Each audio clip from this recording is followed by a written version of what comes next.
Okay, episode 4, season 1. There's No Disgrace Like Home. It was written by Al Jean and Mike Reis, R-E-I-S-S. Directed by Greg Vanzo and Kent Butterworth. Thank you for that riveting information. It's okay. It was aired January 28th, 1990. And it was a odd episode. It was an incredibly depressing episode. Exactly. Oh, summation. Family depressed, see Marvin Monroe, buy telly, happy, the end. Yes, the end, yeah. In between, they watch a TV show where a small mouse manages to beat a cat. Yes. The end. Yes. Their first time Itchy and Scratchy, who are at this point probably as big as the Simpsons. They have their own spin-off show. Yeah. It's bigger than Tom and Jerry. But yeah, so Itchy and Scratchy, piss take of Tom and Jerry.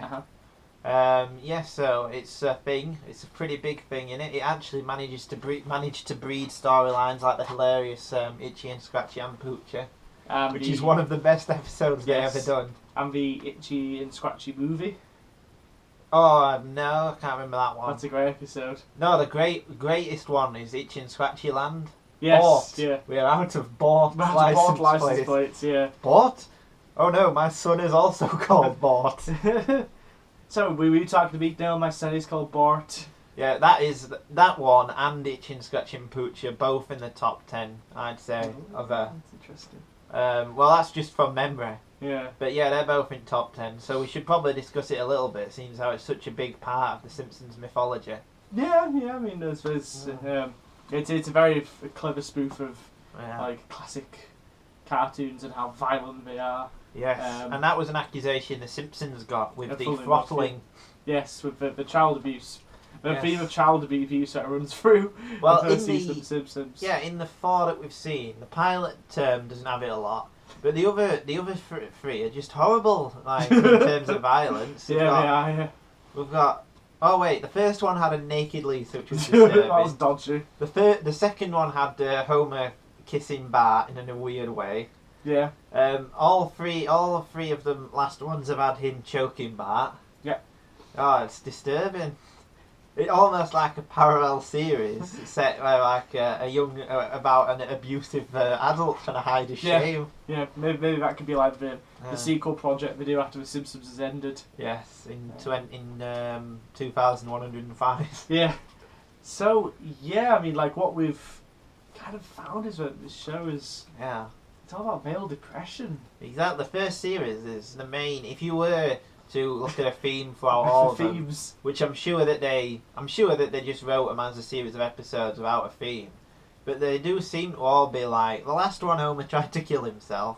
In this one, they go to therapy because they're so depressed. Oh, most of Homer launches it, doesn't he? He's one of the kind of the other members of the family are quite happy to live in this kind of depressive malaise, I guess. Yeah, all they do is sit around watching TV, eating junk food. Yeah. I mean, they're so desperate they like almost get themselves killed staring into some strangers' houses. Oh yes, they go around peeping into people's houses to see how good people's lives are, and they must be poor because $250, it's not. Oh, but this was the late 80s. It was probably closer to about 700. Yeah, true. Yeah. Still, it just made me chuckle. That's all. Yeah. I mean, you've got to think. No, really, because like the late 80s. Early 90s, they're like boom years for America. Yeah. But it goes up anyway. It constantly goes up. So like today, like $250, may have been about $500. Oh yeah, and all the dollar is worth like double a pound. So that's only like about £150. 150 quid, which. I mean, that's a lot for It's not a lot for not a full like a family. Yeah, it's for an individual to go. Like if I was to go to therapy, 150 quid wouldn't be. Maybe it's like per session. Well, I assume one of the jokes, was the fact that it was so cheap. Yeah. Like most therapy, I think in America would be like $300 an hour. See, there's more in common with the show than The Sopranos than people realise. Well, exactly. All we need now is for Homer's a depressed male. You see, all the with the rise of feminism, all the kind of old male chauvinistic ways were kind of ending. You know, people were away from that, and males were questioning what their place in society was now. Now that I'm not the key provider of my family, what is a male now? You know, and I guess you could almost see as Homer reflecting that. Yes, I don't know. He's angry. He's depressed. It's weird though, 'cause why are these so depressed in these early ones? Every single scene features like just so horrible themes, like they're constantly struggling. Struggle, suicide, constant fear of being made unemployed and homeless. The lack of money. They've got nowhere to support each other. Even they go to their other people's houses and they straight away get a gun. It's like it's almost like it's set in a world where every character for themselves has a gun and stuff. Yeah, everyone's having to fight for themselves and struggling to get by, and everyone's really defensive, and it's a really depressing world. I didn't quite realise until. No, well, it obviously softens pretty much straight away. Definitely softened straight away. Yeah, but this early view of Springfield is of a place that's racked by social problems, class. Issues. I mean, black people can't even stay black, and white people become black. Yeah, this episode features the first use of Officer Lou, I believe, and he is yellow in it. And Smithers, who was black in the last episode, has now gone yellow. Guys just can't make up their mind. Yeah, they can't make up It's their all mind. a bit dodgy, really, isn't it? Yeah. I don't know why we could just kept Smithers just the way he was. It's fine. Well, I think the problem would have been with the writers that they didn't know how to do those characters. Like, obviously they need the Springfield to appear diverse. Yeah. Like another person who makes Apu's not been in it exactly. Yet. That's what I was going to say. Yeah. A notable person who isn't in it is Apu, who brings that variety as well. As far as you watch it, it's just yellow people. As far as we can tell so far, it's entirely basically yellow is white in the show. It's an entirely white conservative community. No Carl either. No Carl. Yeah. So yeah, I mean, the show now just appears to be about struggling lower middle class. Yes. People. I mean, like Dr. Marvin Monroe was saying in the interview with the family that Homer's like a stern authority figure. Yeah. But like, if you think of Homer Simpson, you don't think of stern authority figure, do you? No, you think of bumbling idiot. Yeah, and it kind of shows how the show has obviously evolved since those early days. Well, yeah, I mean, and what you can see in all looking at the last ones is this. Is that they are using satire more. Like, this is a satire of those idea of the quick therapy session. Quick fix. Yeah. Quick fix therapy in order to heal wounds within the family, like at the core. Yeah. And then the second one was a Mickey take of progressive schooling. Mm-hmm. And the third was a big business. Yeah, business and that whole selling out and stuff. Yeah. And it made a joke out of it. But yeah, you can see them taking these American institutions like a school. And therapy is sort of a big American thing, or was in the 90s. Yeah, it was like. I don't know if it's as big now. Answer in the comments section below. Yeah, we're not Yanks. We're not Yanks. We're Limeys. Yeah, but I know. I remember reading that in the 90s, therapy was huge. Because people were trying to go obviously onto like quick self-improvement stuff. Well, people it's deep-rooted depression. Yes. Like I was saying, it goes back to where it's the baby boomer generation. Yeah. It's like after World War II, the greatest generation ever. How could we live up to? How could any generation after that live up to this kind of ideal? The person that fought for the country and died in service, and we saved the world. How could any generation that followed live up to that? I think that's where a lot of this, I think, shows like Sopranos deal with, and I think even the Simpsons taps into it. I think in the first series it does. I don't think it's reading into it too much. It's pretty blatant. It's pretty there. As we learned later, Abraham Simpson was a World War II veteran, and maybe even Homer, Burns was. Burns was, yeah. So maybe Homer feels like he's got to live up to his father's ideals, and obviously Bart and Lisa are very much the MTV generation. Well, I mean, you saw in the last one how Homer felt emasculated by the fact his wife was earning the money. Yeah. As well, so that's another way that it's showing this sort of emasculated figure. The emasculated male, Yeah. Someone who's got to try and grasp onto the past, which is interesting that Homer does attach himself to the psychology element, because like in The Sopranos, Tony's a bit, he's a bit. Well, no, he's trying to live up to that himself. That's the main theme. I think the whole like psychology thing is a little bit like, I'm a man, so whatever. Like he's not really letting the psychology help, if it even helps at all. Yeah, well, that's one of the themes, isn't it? That the psychology enables him more and just makes him into a better gangster than a. It doesn't help him as a person, as a man. And we've talked about the cerebral stuff. I think another failing of the show, of this episode, which I think is probably the weakest since the pilot. Definitely, I agree. Is it's not funny? No, it's not funny at all. No, it's more horrifying than anything. But let's break it down. Marge gets drunk. Yeah. Well, it's weird though, because that attempts a joke. It does, yeah. It attempts a joke. With the song. Yeah. But the song comes out of nowhere. It doesn't work is it a reference to something? I didn't get it. I didn't get it. Like even when I was a kid, I remember like this was actually an episode that was in a video that I had. Oh yeah.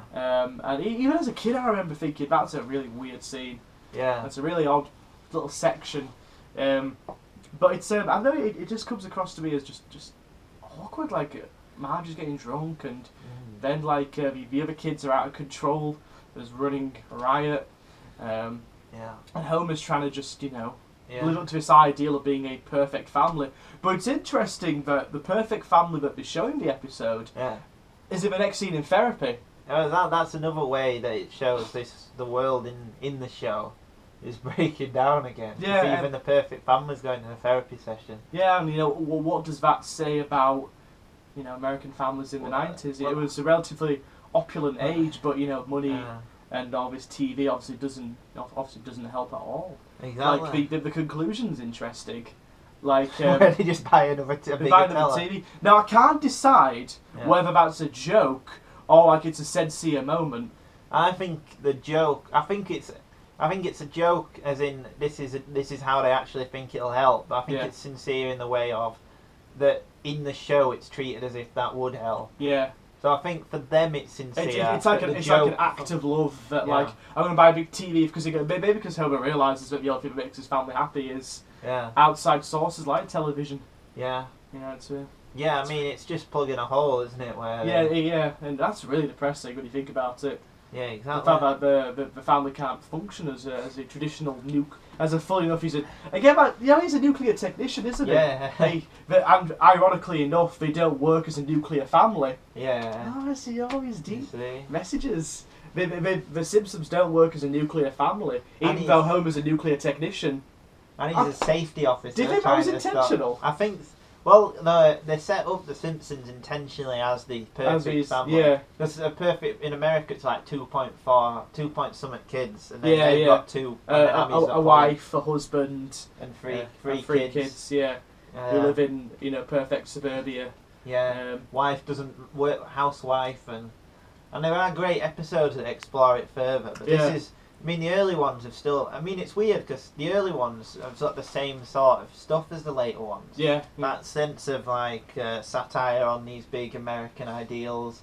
Like you see it a lot more. They take television gets taken in a lot later on. They're very critical towards television. Yeah. There's a lot of stuff about like society. Like there's a great one which is similar to this one in many ways. Where Marge joins the country club. Oh yes, I love that. That's a great one. But that's sort of it's the same marks. It's all about class and social issues, and about how they don't really fit in. Yeah. But like, no, it's. I didn't think it was a good episode, but it raised a lot of interesting questions. And well, the themes are interesting. It's just the presentation. The themes are interesting. Yeah. I don't know how intentional it was. Yeah. Whether the writers when they're saying we really want to explore Homer's depression but it's a running theme because there are other episodes. Let me just get the booklet. There are other episodes later on which do kind of tap into that. The next one, Bart the General, is a silly one. That's a silly one. But then you've got other ones like the one moaning Lisa. Lisa's depressed in that episode, isn't she? Yeah. That's why she turns to jazz music. What's this one? The one where they abandon the home and go out into the wildlife. They go out into the forest, and people think Homer's Bigfoot. Can't remember that one at all. Yeah. Well, that stems from being jealous of your neighbour's wealth and And then the telltale head. That's one with Bart, isn't it, where he cuts the head off Jeremiah Springfield? Yeah. And Bart's obviously acting out. Life on the Fast Lane, Marge almost has an affair. Oh, yeah. With Jacques. I remember that one, the bowling one. Which is then followed up by Homer's Night Out, where Homer gives money to a erotic dancer. Yeah. The Crepes of Wrath, where they go abroad, they go to France, and it's awful. Yeah. Krusty gets busted. Yeah, it's so crime-ridden. There isn't any kind of joy in these first series. Yeah. It's obviously played for laughs, but it's... Well, this is weird. The show doesn't play out for laughs, really. No, I guess There's not. Nothing in the therapy set bit. And what even is the? I think the problem with this series is it's just too dark. It's really dark. For the kind of jokes they're attempting. Like electroshock treatment. The joke is that you're meant to get it out. They end up shocking each other, and it's meant to be funny. Yeah. But it ends up just coming across to me as being a bit more like... Well, I think the joke in that just goes on for too long. Yeah. Like, the joke, I get it, it's shocking. That would have been better as it would. The problem with that one is mainly that there's 5 characters, and that's the kind of 2-person setup. Yeah. The joke would have been Bart and Lisa, and he's like, stop it, boom, and then... Yeah. But because there's 5 of them, the dynamic has changed for too long. And it ends up going on for so long that you're a bit like, you end up thinking about the implications of it. Exactly, and Maggie's there, which makes it just so depressing. Yeah, the small baby is getting electroshock. Just get like shock treatment. But yeah, I mean, it's just too... I mean, I think the problem with this episode as well in particular, rather than getting too nebulous and talking about the whole season, is that the therapy sessions that therapy session is too long, but the therapy plot is just treated... It's only like 5 minutes and it's done. Yeah. There is only 2 scenes. And that's the weirdest cut in this I've ever seen. So Homer goes, we're going to be treated, and he goes, yeah. But it does a close-up of Homer walking in the door, and then it does a jump cut to Homer sat down in chair. Oh, yeah, that's but really the weird, jump cut doesn't make any sense, Yeah. because it's... a jump cut is meant to be to the next bit. It's meant to show a little passage of time. But it just shows him... It just shows the background changing behind him. Yeah, it's really... It's freaky cut. I don't know why they... But yeah, the therapy bit just... it takes too long to build up with the sack race. Because the sack race ends up being unimportant. Yeah. And then it short changes the... Yeah. I did quite enjoy the whole Mr. Burns' mansion thing. I'd be quite happy if that was like the whole episode. I'd be quite happy with that. They could have easily done that. The episode would have just been they resolved their issues. Well, it would have been Marge got increasingly drunk. Yeah. And then Bart and Homer had like what you would have done would just have been like. I think it should have been like it should have built up and spiraled out of control.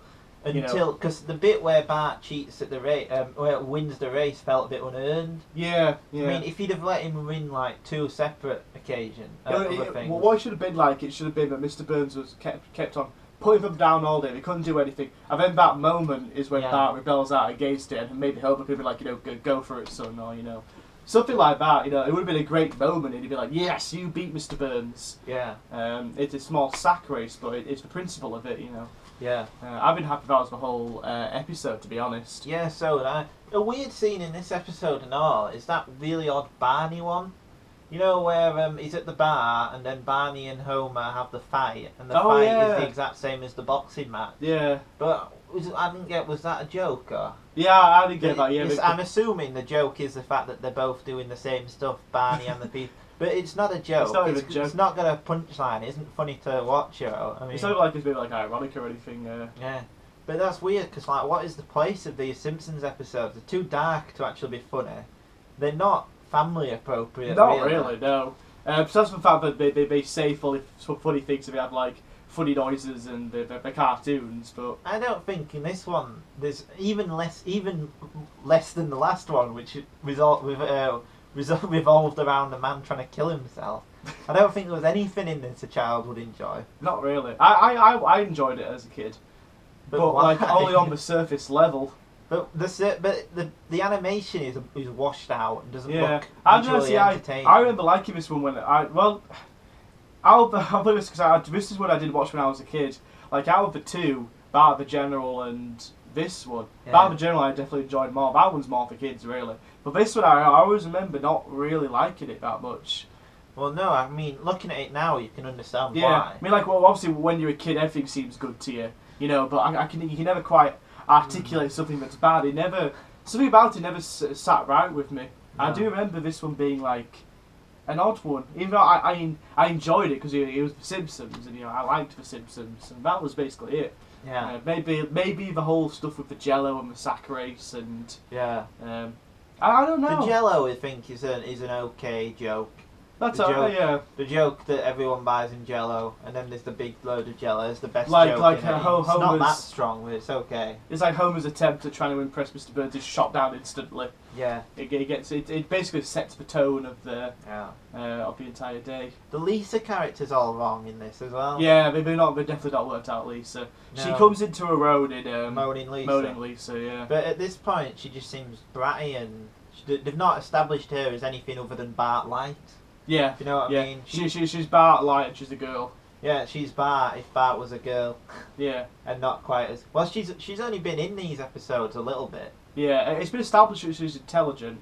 Well, when really? Well, like they talk about like a report card in like an episode said, oh, she got all straight A's and stuff. Oh, right. But it's a really passing line. Yeah, they've obviously not made her as being this like the most awkward social misfit, but she's smart. But we're not established that yet. No, I mean. Yeah, it's weird. This one is a weird episode now because it's also self-contained. It revolves almost entirely around just the family. Yeah. The only ones that appear in it that aren't the family really are Moe and Burns and Smithers. And, well, Barney's barely a character. He's just the one... The joke is he's a drunk. Yeah. I mean, even like, he doesn't get plots until they start running out of ideas. Yeah. When he sobers up. That's already getting when he gets addicted to coffee. Yeah. Yeah. But yeah, I mean, it's such a self-contained one. But that just makes it more depressing. There's no sort of... Like a standard... If you would... I mean, a comedy can do these kind of serious plots. But usually they'll have at least a B plot, which is quite comedic. Yeah. Like, if they were to do the show now, I imagine that there would have been like... I imagine that Lisa wouldn't have gone to the therapy or something, and then she'd have had some surreal plot line or something where she finds, a dog or something, I don't know. She finds a dog. Simpsons writers, I mean. She finds a talking dog. Yeah, this is just like one of the writing sessions for series 25. She meets Brian from Family Guy. Yeah, which is going to be happening, so... Oh god, I think we should cover that live. Should we? Yeah. Should we like live stream it? Yeah, just reactions. Yeah, because in a bin. That one cannot wait until whatever season it's going to be. We've got to review that one. But yeah, so this was a depressing episode. Yes. It wasn't that funny. Shockingly depressing. And looking at what we've got coming up in Bad Booklet over there, I think we're pretty much guaranteed to continue this running theme of depression. Deep-rooted depression. That's and true. they weren't expecting that from The Simpsons. Well, no, I can't really remember series 2. Well, I can only really remember like 6 onwards because I've rewatched them a lot, but not the first ones. Series 2 is realistic, but it is getting more into the groove of what I think of the golden years, which is season 3 through like 7. Yeah, I think. So 2 doesn't feature like suicide plots or people. Not from memory. Yeah. But even then, I think there are stories where like characters are depressed. Like, I mean, there's a season 3 episode where Krusty's depressed because his father's out of his life. That's a fantastic episode. That's got that hilarious line where it goes, "I have no son." I have no son.